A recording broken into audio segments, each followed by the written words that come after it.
Je tiens d'abord à remercier le vice-premier ministre, ministre belge des Affaires étrangères. Nous avons échangé sur des questions d'intérêt commun par la solidarité et les relations traditionnelles qui lient la Belgique à la République démocratique du Congo. Et il s'est intéressé, bien sûr, à savoir comment les deux processus avancent à ce moment. Et nous avons mis ensemble en exergue la question humanitaire à l'est de la République démocratique du Congo, où les gens souffrent, où les gens n'ont pas demandé que la guerre éclate dans cette partie du pays et où les services sociaux de base devaient continuer à fonctionner. Nous avons parlé de la diplomatie classique, qui est son domaine, mais en même temps, il ne faut pas oublier qu'il avait été élu, il est parlementaire, mais pour le moment, il est vice-premier ministre et ministre des Affaires étrangères, à côté du président de l'Assemblée nationale parlementaire. Donc nous avons la diplomatie classique et la diplomatie parlementaire. Nous avons passé en revue les deux processus de Doha, mais nous avons tous constaté que cela n'a pas changé grand-chose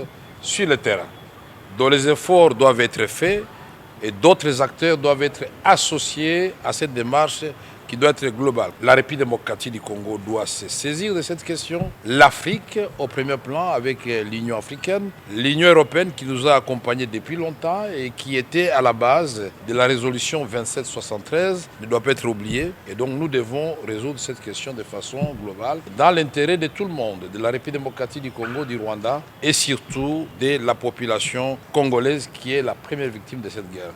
Pour cela, nous comptons sur la diplomatie agissante du vice-premier ministre Prévost pour plaider auprès de l'Union européenne et du gouvernement belge pour qu'une aide humanitaire consistante soit envisagée pour ces populations qui souffrent, plus que d'autres populations où il y a la guerre à travers le monde qui reçoivent des cargos, des paquebots, et des avions qui même parachutent de nourriture et des habits et des médicaments.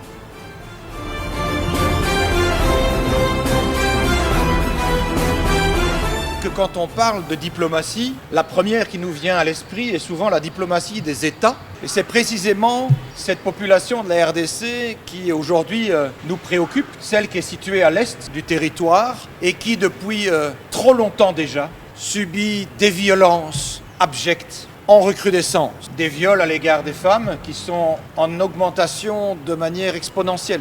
Des enrôlements forcés dans des forces armées qui occupent le territoire. Cette situation a pu être dénoncée. Monsieur le Président a rappelé que la Belgique avait été aussi en pointe pour rappeler les principes inébranlables qui ont toujours fondé la diplomatie belge, que sont la défense du droit international, au rayon duquel on trouve aussi le droit humanitaire, le principe du respect de la souveraineté des États et de la défense de leur intégrité territoriale.